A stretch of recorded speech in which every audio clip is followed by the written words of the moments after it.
भारत पर लग सकता है 500% टैरिफ। जी हां, कान खोलकर अच्छे से सुन लीजिए, बिल्कुल सही सुन रहे हैं आप।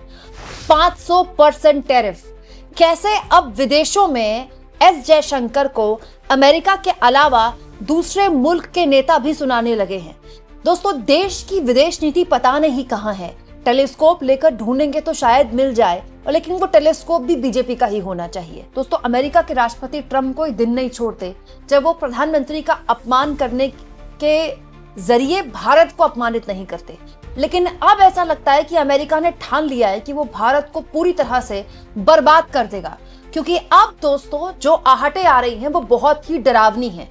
अगर अमेरिका में ये बिल पास हो गया तो भारत सहित ब्राजील और चीन पर लग सकता है 500% टैरिफ। एग्जैक्टली, आप बिल्कुल सही सुन रहे हैं, 500% टैरिफ। आखिर कैसे अमेरिका का यह कदम भारत के लिए एक बहुत बड़ा सेटबैक है और अब विदेशों में एस जयशंकर को अमेरिका के अलावा दूसरे मुल्क के नेता भी कैसे सामने खड़ा करके सुनाने लगे हैं, सब कुछ मैं आपको तफसील से बताऊंगी। और साथ में आपको यह भी बताऊंगी कि वो खबर जो आपकी नजर से बिल्कुल छुपा दी जाती है, आपके लिए जाननी कितनी जरूरी है। दोस्तों, पहले ही अमेरिका के राष्ट्रपति ट्रंप ने भारत पर 50% टैरिफ ठोक रखा है। उसका कोई अता पता नहीं है कि कब कम होगा कि नहीं होगा। इस 50% टैरिफ में 25% टैरिफ केवल और केवल रूस से तेल खरीदने को लेकर है। ठीक है, अब रिलायंस भी कह चुका है कि पिछले 3 हफ्ते से उसने कोई बैरल नहीं लिया रूस से और जनवरी में भी नहीं लेने वाला है। तो फिलहाल रूस से ऑफिशियल रिलायंस का बयान आया है कि भारत जो है फिलहाल तो रूस से तेल नहीं खरीद रहा है। लेकिन इस बीच एक बहुत ही, आप कह सकते हैं, भारत के लिए एक डरावनी खबर आ गई है। अमेरिका के राष्ट्रपति ट्रंप जिस पार्टी से है ना, रिपब्लिकन पार्टी, उसके सेनेटर है, मतलब उसके सांसद हैं लिंडसे ग्राहम की तरफ से एक बिल प्रस्तावित किया गया है। दोस्तों, हो सकता है अगले हफ्ते उस बिल पर वोट पड़ जाए, और अगर इस बिल पर वोट पड़ गया और ये बिल पास हो गया तो ये भारत की अर्थव्यवस्था को बिल्कुल चौपट कर देगा। कैसे? क्योंकि इस बिल के मुताबिक 500% टैरिफ लगेगा उन देशों में जो रूस से तेल खरीद रहे हैं। फिलहाल रूस से तेल खरीदने वाले 3 मुल्क हैं, भारत, चीन और ब्राजील। देखिए, हमको चीन और ब्राजील से कोई मतलब नहीं है। वैसे भी चीन इतनी बड़ी शक्ति है तो वो 500 क्या 1000% टैरिफ भी झेल लेगा। वैसे चीन के ऊपर तो अमेरिका ने 100% टैरिफ लगाया था, लेकिन देखिए सब वापस लेना पड़ा, क्योंकि चीन के पास रेयर अर्थ मटेरियल इतने बड़ी तादाद में उसका कब्जा है कि वो अमेरिका को घुटनों पर ला देगा। हमें तो अपनी चिंता होनी चाहिए। 50% टैरिफ पहले से ही हम झेल रहे हैं, उसमें कई इंडस्ट्रीज तबाह हो चुकी है। अगर ये 500% टैरिफ लग गया भारत पर, तो भारत का क्या हाल होगा आप सोचिए। इससे पहले अलग अलग वजहों से हम पर सैंक्शंस लगाया जाता था, ये तो उसका भी बाप है। हैरानी इस बात की है दोस्तों कि ये खबर कहीं भी आपको मेनस्ट्रीम मीडिया में नहीं दिखेगी। कितने शर्म की बात है। बकायदा लिंडसे ग्राहम ने इसको लेकर अपनी पूरी देखिए आप सोशल मीडिया में लिखा है ये कि इसको लेकर प्रेसिडेंट ट्रंप से उनकी बातचीत हुई है और इसके जरिए वो पुतिन को मजबूर करेंगे कि वो शांति के टेबल पर आए और मासूम लोगों की जो मौत हो रही है पुतिन की वजह से वो कम हो। दोस्तों, ये बेसिकली लिंडसे ग्राहम का पोस्ट अगर आप पढ़ें तो उन्होंने बकायदा नाम लिखा है। देखिए, this bill would give president Trump ट्रेमेंडस leverage against countries like China, India and Brazil. मतलब चाइना, इंडिया और ब्राजील के ऊपर बहुत बड़ी तादाद में एक्शन लेने का ट्रंप को बड़ी ताकत दे देगा ये बिल, ताकि ये 3 मुल्क रूस से सस्ता तेल ना खरीदें। दोस्तों, जब से ये खबर एक बार फिर सोशल मीडिया में आग की तरह फैली, हर कोई सवाल पूछने लगा कि आखिर प्रधानमंत्री की विदेश नीति इस मामले में क्या है। अगर अमेरिका ने भारत पर 500% टैरिफ लगा दिया तो भारत की अर्थव्यवस्था का क्या हाल होगा। और इस बीच राहुल गांधी ने अपना एक पुराना बयान फिर से सोशल मीडिया में शेयर करते हुए कह दिया कि इन पर थोड़ा सा दबाव डालो तो ये ऐसे झुक जाते हैं। ये बीजेपी आरएसएस वालों को अब मैं अच्छी तरह जानता हूं। इन पर थोड़ा सा दबाव डालो, थोड़ा सा धक्का मारो, डर के भाग जाते हैं ये लोग। जैसे उधर से ट्रंप ने एक इशारा किया, फोन उठाया, कहा मोदी जी क्या कर रहे हो।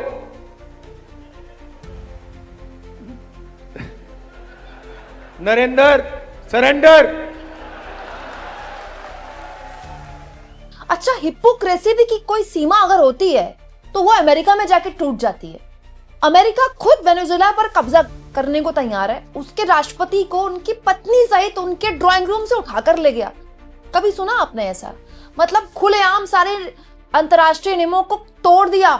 बता तोड़ क्या दिया? उनका माहौल उड़ा दिया, ठीक है। और अब खुलेआम बोल रहे हैं, ऐसा नहीं कि कुछ छुपा कर बोल रहे हैं, खुलेआम बोल रहे हैं कि वेनेजुएला के जितने भी संसाधन है, तेल के संसाधन, उन पर हम वहां अमेरिकन कंपनियां जाएंगी। खुलेआम बोल रहे हैं, मतलब हिपोक्रेसी की सीमा देखिए आप। लेकिन रूस से तेल खरीदने को लेकर भारत, चीन और ब्राजील को पनिश किया जाएगा। जैसा कि मैंने आपको बताया, चीन और ब्राजील को आप साइड में रख दीजिए, हमको उनसे मतलब नहीं, हमको अपने देश से मतलब है। बड़ा सवाल यह है दोस्तों कि अगर भारत पर 500% टैरिफ लग गया, ये बिल अगले हफ्ते जाना है वोटिंग के लिए, तो क्या हाल होगा? देखिए, भारत की इकोनॉमी 7.5 से आगे बढ़ेगी, किससे आगे बढ़ेगी? दोस्तों, इस तरह के डेटा से भारत की सरकार ये बताती रहती है एक तरह से कि देखिए, अमेरिका के टैरिफ का हमारी अर्थव्यवस्था पर कोई असर नहीं पड़ता। लेकिन प्रॉब्लम ये है कि ये जो डेटा है दोस्तों 7.5 का है, या जो भी 8% का है, जो भी संभावित 8% सरकार ये चाहती होगी कि 8% से बढ़े जीडीपी, ये फॉर्मल सेक्टर का है। हमारे देश की इकोनॉमी मोस्टली इनफॉर्मल सेक्टर पर चलती है। और अमेरिका से जो टैरिफ लगा था, जो जेम्स एंड ज्वेलरी सेक्टर है, टेक्सटाइल सेक्टर है, श्रिम्स और भी बहुत सी चीजें हैं जो हम अमेरिका को भेजते हैं और बड़ी तादाद में उससे यहाँ पर लोगों को रोजगार मिलता था, उनको बहुत बड़ा धक्का लगा है और बहुत बड़े लेवल पर वहां पर रोजगार प्रभावित हुआ है। ये केवल 50% टैरिफ पे हुआ था। अगर 500 लग गया तो आप सोचिए हमारी कंपनियों का, उनमें काम करने वाले कर्मचारियों का क्या हाल होगा। मतलब अमेरिका के राष्ट्रपति भारत की इकोनॉमी को तबाह करना चाहते हैं, ऐसा लगता है। वहीं दूसरी ओर दोस्तों, अगर आपको लगता है कि कहानी यही खत्म हो गई, तो नहीं, अभी तक तो अमेरिका हमको सुना रहा था, अब तो दूसरे मुल्कों को भी मौका मिल गया है। दरअसल हमारे जो विदेश मंत्री हैं, वो जो लाल आंख वाले, इंस्टाग्राम में जो लाल आंख वाली रील जिनकी चलती है, हाँ, एस जयशंकर जी पेरिस गए हुए हैं इन दिनों। पेरिस में उनका एक कार्यक्रम था, उसमें वो पोलैंड के फॉरेन मिनिस्टर थे, फ्रांस के फॉरेन मिनिस्टर थे, जर्मनी के फॉरेन मिनिस्टर थे। एक फॉर्मल मीटिंग है 2-3 देशों की पेरिस में। क्या आप जानते हैं यहाँ पर क्या हुआ? यहाँ पर दोस्तों पोलैंड के फॉरेन मिनिस्टर ने एस जयशंकर को बगल में खड़ा करके बकायदा ये एक तरह से सेटिस्फैक्शन जाहिर किया है कि चलिए अब भारत ने रूस से तेल खरीदना कम कर दिया है तो ये बहुत अच्छी बात है, इससे पुतिन वॉर मशीन हल्की पड़ेगी। मतलब भारत के विदेश मंत्री को बगल में खड़ा करके पोलैंड के विदेश मंत्री ये कह रहे हैं कि हमने तेल खरीदना कम कर दिया, तो इसका मतलब अब पुतिन की वॉर मशीन जो है उसको फ्यूल नहीं मिलेगा, ठीक है, उसको पैसा नहीं मिलेगा। मतलब क्या हम पुतिन की वॉर मशीन को पैसा दे रहे थे? पूरी दुनिया जानती है कि भारत जितना तेल खरीद रहा था उससे कहीं ज्यादा यूरोप खरीद रहा था। आप देखिए, वहां पर एस जयशंकर को तुरंत टोकना चाहिए था और बोलना चाहिए था, लेकिन एस जयशंकर खड़े हुए थे। दोस्तों, ये वीडियो एस जयशंकर के official social media x handle पे उन्होंने खुद लाइव किया है, आप चाहें तो खोलकर देख सकते हैं। कितने शर्म की बात है दोस्तों, पहले अमेरिका हमको सुना रहा था, अब पोलैंड के विदेश मंत्री भी हमसे कह रहे हैं कि हम पुतिन की वॉर मशीन को फ्यूल कर रहे थे। और ये जो अमेरिका वेनेजुएला में कर रहा है वो क्या है? खुलेआम फ्यूल के नाम पर। कोई है जो ट्रंप को, अमेरिका को देश के हित के लिए जवाब देगा? क्या यही हमारी पॉलिसी है कि हम कुछ नहीं बोलेंगे? मतलब इंतहा हो गई है दोस्तों अब तो।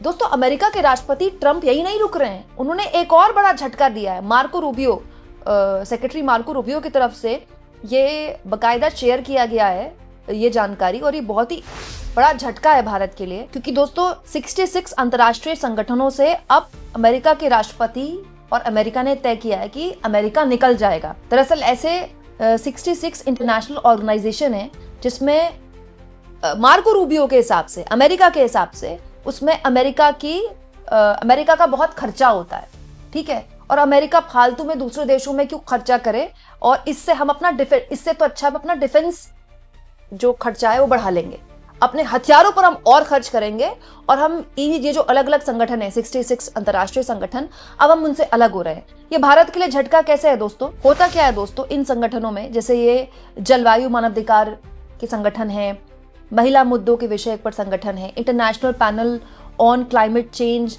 IPCC है, यूनेस्को है, UNHRC है, UNFPA है जो कि पॉपुलेशन फंड है, इस तरह के कई संगठनों का भारत भी हिस्सा है। तो इन संगठनों की वजह से भारत को थोड़ा पैसा मिलता है, फंड मिलता है, अच्छा खासा फंड मिलता है। वो भारत के गाँव में मतलब जहाँ पर इसकी ज़रूरत है वहाँ खर्च होता है। देश के कई हिस्सों में अंतर्राष्ट्रीय मदद की वजह से कई अलग अलग योजनाएं चल रही हैं जिनमें जो आर्थिक तौर पर कमज़ोर लोग हैं उनको फ़ायदा मिलता है। अब अमेरिका उससे अलग हो गया है, तो अमेरिका का डॉलर उसमें आएगा नहीं, तो उसमें फंड जो आ रहा था उसमें कमी हो जाएगी। भारत भी इनमें से कई संस्थानों का, इनमें से कई ऑर्गेनाइजेशंस का हिस्सा था। तो ये भी भारत के लिए एक झटका है, मतलब झटके पर झटके, झटके पर झटके। और प्रधानमंत्री की तरफ से क्या बोला जा रहा है? कुछ भी नहीं बोला जा रहा है। प्रधानमंत्री कुछ भी बोलेंगे दोस्तों। प्रधानमंत्री अभी बंगाल में इलेक्शन के प्रचार में घुसपैठिए बोलेंगे, ठीक है। प्रधानमंत्री देश दुनिया के हर मुद्दे पर मन की बात कर लेते हैं। प्रधानमंत्री का ऐसा कोई दिन नहीं जाता जो वो टीवी पर नहीं बोलते हैं। लेकिन मजाल है कि ऐसे बड़े बड़े झटके भारत को दिए जा रहे हैं, प्रधानमंत्री कुछ बोल लें। अरे प्रधानमंत्री तो छोड़िए, उनके चुने हुए एस जयशंकर विदेश मंत्री तक कुछ नहीं बोल पा रहे। इसीलिए मैंने शुरुआत में कहा कि टेलीस्कोप भी आपको बीजेपी का खोजना पड़ेगा, तब जाकर कहीं भारत की विदेश नीति टाइप की कोई चीज दिखाई देगी। कितने शर्म की बात है दोस्तों, अमेरिका के राष्ट्रपति खुलेआम कह रहे हैं कि मोदी मुझे खुश करने में लगे हुए हैं, ठीक है। और खुलेआम 500% टैरिफ लगाने के लिए, मतलब आप सोचिए, आप कल्पना नहीं कर सकते भारत का इस पर कितना असर पड़ेगा। देखिए, आप हेडलाइन मैनेज करके, कोई डेटा जारी करके ये बता सकते हैं देश को कि सब चंगा सी, लेकिन जमीन पर इसका जो असर होगा ना, उसकी आवाज ना तो आपको टीवी पर सुनाई देगी ना अखबारों में सुनाई देगी। दोस्तों, कितने शर्म की बात है, जिस नेहरू ने भारत से निकलकर पूरी दुनिया को गुटनिरपेक्ष का एक बिल्कुल नई विदेश नीति का एक दिशा दी, उस नेहरू को कोसने के लिए तो मोदी जी के पास खूब टाइम होता है, चाहे संसद के अंदर हो चाहे संसद के बाहर हो। लेकिन उस नेहरू से अगर थोड़ी भी विदेश नीति बीजेपी सीख लेती ना, तो भारत की विदेश नीति की ऐसी मटियामेट स्थिति ना होती। आपको क्या लगता है? कमेंट बॉक्स में जरूर लिखें, और जितना हो सके दोस्तों चैनल को शेयर भी करें और सब्सक्राइब भी करें।